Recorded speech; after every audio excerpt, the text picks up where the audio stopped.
Hey everyone, Mr. Sujano here, your source for gaming, tech, emulation, and open source news. Let's get started. Alright, to kick things off, we're talking about retro achievements, and a lot of people have been arguably waiting a long time for Gamecube retro achievements, and the wait is about to be over. Here's the latest from Retro Achievements. They say July 15th, 2024, 5 p.m. Eastern Standard Time. Gamecube. Now it's worth pointing out, and I've covered this one in a previous video, but retro achievements will not work with the Dolphin Core on RetroArch, and that's just due to how the RetroArch team configured the Dolphin Core. And it's probably not going to work for a long while unless the RetroArch team does some serious configuration changes to that Dolphin Core. Retro Achievements will work with the standalone version of Dolphin. On top of that, Retro Achievements have just published their monthly newsletter. Honestly, if you do use Retro Achievements, you may want to check out this newsletter as there's a ton of great information in it. But moving on, and next up we're talking about Simple Launcher, which is an emulator front end that makes playing retro games a breeze, and Simple Launcher just got a brand new update. So at the time of filming, version 2.15 is the latest update. They say here the emulator versions for every emulator within Easy Mode have been updated. Amstrad CPC has been added to Easy Mode. A favorite function has been implemented, allowing users to save a list of favorite games that will be displayed in the favorite window, and even more. In addition to the Easy Mode, there's also an Expert Mode for advanced users. Simple Launcher is 100% free, it's open source, and if you're curious and wanted to learn more about it, I'll drop a link in the description below. Next up, we're quickly talking about PlayStation 2 emulation with PCSX2.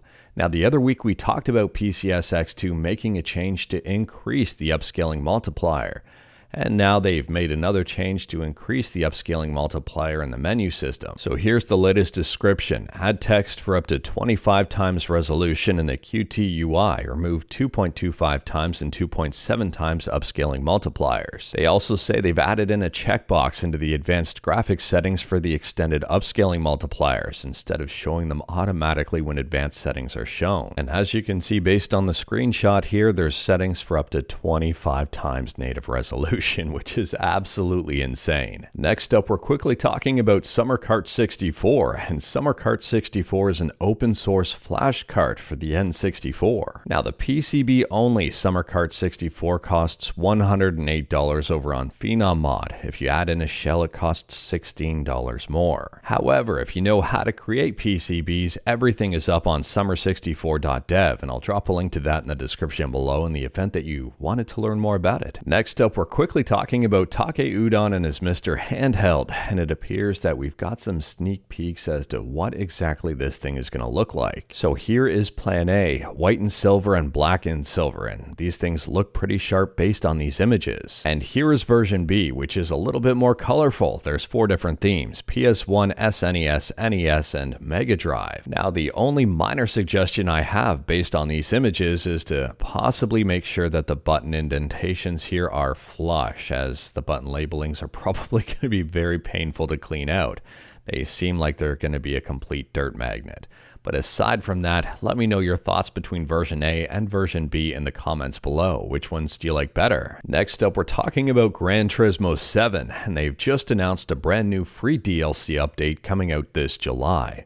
There's going to be a new track, new cars, new tires and physics, and even more. I'm a big fan of free updates, and I'm also a big fan of the cars they're introducing as a part of this free update. And in that same vein, just a friendly heads up that Forza Motorsport is currently 50% off on Steam, although this one has been getting mixed reviews. For example, here's a review from someone who purchased this game for 50% off thinking it might be worth it, and they were disappointed with it. I'll drop a link to the Forza Motorsport Steam page in the description below so you can check out the reviews yourself. Next up, we're talking about GDQ, which stands for Subscribe to Mr. Sujano, or Games Done Quick, depending on how you want to interpret that.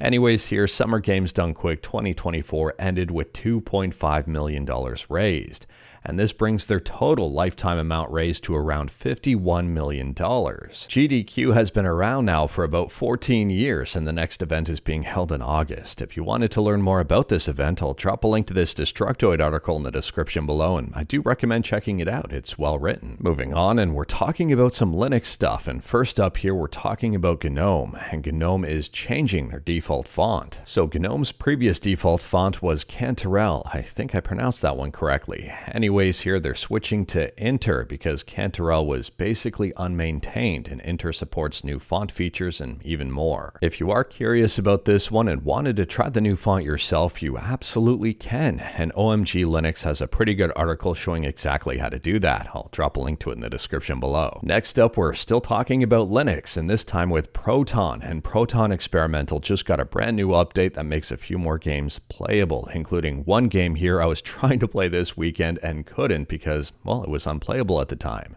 And that is The King of Fighters 13.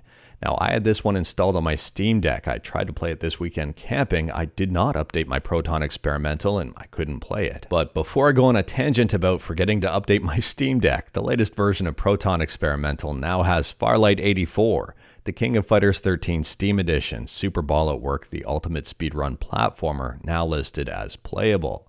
On top of that, they've got a bunch of fixes here, including improved memory usage of Burnout Paradise Remastered and lowered the chances of it crashing. In my opinion, Proton Experimental is generally the way to go if you have games on your Steam Deck or on Linux on Steam that aren't playable. It's worth checking them out in Proton Experimental to see if they work. But moving on, and next up we're talking about free and open source ALVR, which stands for Airlight VR or possibly something else. I just can't put my finger on it. Anyways, here with ALVR, you can stream VR games from your PC to your headset via Wi-Fi. And ALVR just got a very big update. So at the time of filming, ALVR version 20.9.1 is the latest update.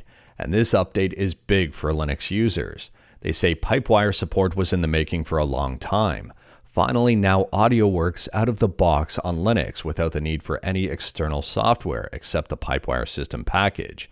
This puts Linux on par, if not on better support status than Windows. If you are curious about this one, I'll drop a link to ALVR in the description below, and I do recommend checking it out. Next up, this one's a quick one, but there's a rumor out there that Huawei is going to be the first cell phone manufacturer to launch a trifold foldable smartphone.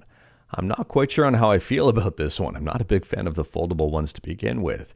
If you use a foldable smartphone, let me know in the comments below and let me know how you like it compared to a standard one. Honestly here, if they can find a way to make the screen not look all messed up and the joints not to get crud in them and it to perform very well, it might be actually a very interesting gaming device. However, I am still a little bit skeptical about Huawei devices based on previous news about them. Let me know your thoughts about Huawei in the comments below. Next up, here's a quick one and a very interesting one. Did you know that there's a multiplayer mod for Cyberpunk 2077 and it seems to be working pretty well? Now, it's not without its problems. There are still a whole bunch of bugs and issues with it, but at the same time, this is very impressive for a mod. If you are curious about it and wanted to see it in action, I'll drop a link to Juicehead's video in the description below, and I do recommend checking it out. Next up, we're talking about Kingdom Hearts on Steam, and Kingdom Hearts 3 already has a 4K environment texture pack overhaul. And I will say here, these new textures look real good. If you are curious about this one, I'll drop a link to the mod in the description below and feel free to check it out. The before and after on these images is absolutely insane. 4K does this game a lot of justice. Next up, we're talking about a very rare game that's been dumped and preserved on PC, and Video Game Esoterica has a brand new video showcasing this game in action.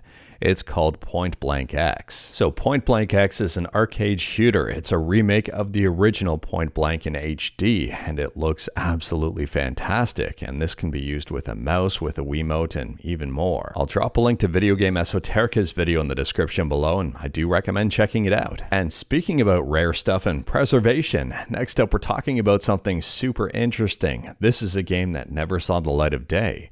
It's called Out of the Vortex for the Sega Mega Drive. Now, this unreleased prototype, or formerly unreleased prototype, is based on the comic of the same name that was back in 1993, and this is a beat 'em up. They say here that this is an almost complete game. There are some issues with it though. So in addition to the prototypes that have been dumped and are up on Hidden Palace, there's also a full write-up on how all of this came to be, and it's a very good read.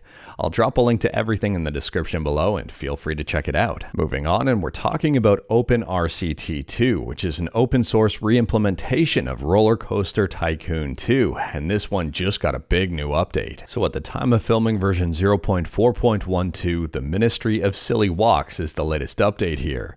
We've got a whole bunch of new features, some improvements and fixes. On top of that, there's a number of small quality of life changes, there's some UI changes, and there's some rendering performance improvements of the map window. Heavy snow and blizzards now make guests buy and use umbrellas, and there's even more changes here. This is a big update, it's free, it's open source, and if you're curious and wanted to learn more about it, I'll drop a link to it in the description below. And OpenRCT2 is available for a whole bunch of different platforms here, including Android, Windows, Mac, and Linux. Next up, we're talking about Sonic Riders DX, which is a very big fan mod for Sonic Riders for the Gamecube.